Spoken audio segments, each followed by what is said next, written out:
வணக்கம். விடுதலை ராஜேந்திரன். சுயமரியாதை இயக்கத்தின் முன்னோடி தலைவர்களில் ஒருவரான WPA சவுந்தரபாண்டியன் அவர்களின் 124வது பிறந்த நாள் நேற்று. சென்னையில் அவரது சிலைக்கு அவரது சமூகத்தைச் சேர்ந்த தலைவர்கள் மாலை அணிவித்திருக்கிறார்கள். சவுந்தரபாண்டியன் ஒரு குறிப்பிட்ட சமூகத்தின் தலைவர் அல்ல. அவர் ஒரு சுயமரியாதைக்காரர்.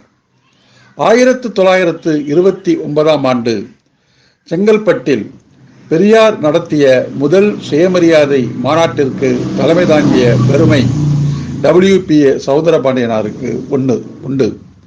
சென்னை சட்டசபையில் உறுப்பினராகவும் ராமநாதபுரம் ஜில்லா போர்டு உறுப்பினராகவும் அவர் இருந்தவர்.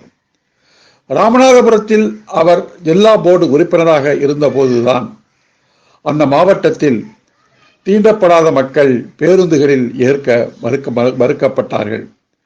டிக்கெட்டுகளில் தீண்டப்படாதவர்களுக்கு பயணம் செய்ய அனுமதி இல்லை என்று அறிவிக்கப்பட்டது. அத்தகைய பேருந்துகளுக்கு உரிமத்தை ரத்து செய்த பெருமை WPA சவுந்தரபாண்டியனாருக்கு உண்டு.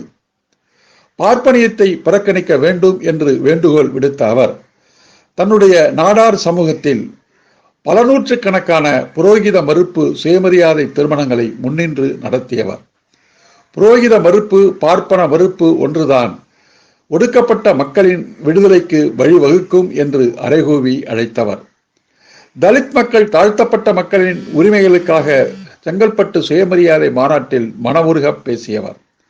எனவே WPA சவுந்தரபாண்டியனாருக்கு மாலை அணிவித்து மரியாதை செய்கிறோம் என்று சொன்னால் அவர் சொன்ன பார்ப்பன வைதிக எதிர்ப்பு, சாதி எதிர்ப்பு, புரோகித எதிர்ப்பையும் நாம் பின்பற்ற வேண்டும். அதுதான் அவருக்கு செலுத்துகிற மரியாதை. நன்றி, வணக்கம்.